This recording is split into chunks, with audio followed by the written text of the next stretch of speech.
மௌரிய பேரரசரான சாம்ராட் அசோகரும் சோழ பேரரசரான ராஜராஜ சோழனும் வெவ்வேறு காலகட்டத்தில் வாழ்ந்திருந்தாலும் இருவரும் ஒரே காலகட்டத்தில் மோதி கொண்டிருந்தா யார் வெற்றி பெறுவாங்கன்னு பார்க்கலாம் வாங்க. அசோகர் தன்னோட நாட்டோட எல்லையா தற்போதைய ஈரான் நாட்டிலிருந்து பங்களாதேஷ் வர தமிழகத்தை தவிர்த்து இந்தியா முழுமைக்கும் ஆட்சி பண்ணின ஒரு பேரரசர். அப்படியே இந்த பக்கம் ராஜராஜ சோழன் ஆந்திராவிற்கு வடக்கே ஆரம்பித்து இலங்கை வர நேரடியாகவும் மேற்கே ஆப்பிரிக்கா ஐரோப்பிய நாடுகளில் ஆரம்பித்து கிழக்கில் ஜப்பான் வரை வணிகத்திற்காக மொத்த கடலையும் தன்னோட கட்டுப்பாட்டில் வச்சிருந்த பேரரசர். அசோகர் தன்னோட போர்ப்படையில் மொத்தம் 30,000 குதிரைப்படை வீரர்களை வச்சிருந்தாரு.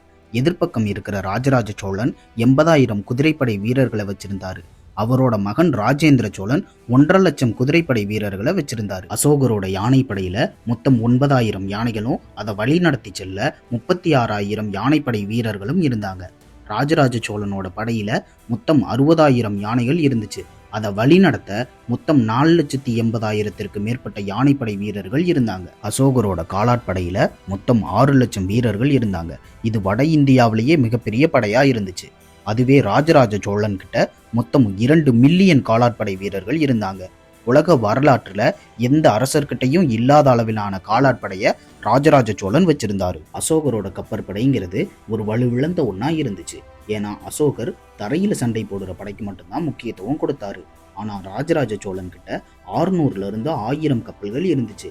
இது ஐரோப்பாவிலிருந்து இந்திய பெருங்கடல், ஜப்பான் அருகே இருக்கிற பசிபிக் பெருங்கடல் வர ராஜராஜ சோழனை தன்னோட கப்பற்படையோட வலிமையை நிலைநாட்ட விரிச்சது. முடிவா சாம்ராட் அசோகரும் ராஜராஜ சோழனும் நேருக்கு நேர் எதிர்த்து போர் செஞ்சிருந்தா இந்த போர் ரொம்ப டஃப்பானதாகவும் வரலாற்றிலேயே மிகப்பெரிய போராகவும் இருந்திருக்கும். ஆனா போரோட முடிவுல கண்டிப்பா அசோகரோட படை வீரர்கள் தங்களோட உயிரை இழந்திருப்பாங்க. ராஜராஜ சோழனோட 2 மில்லியன் படை வீரர்கள் சாம்ராட் அசோகரோட படையை துவம்சம் பண்ணியிருப்பாங்க.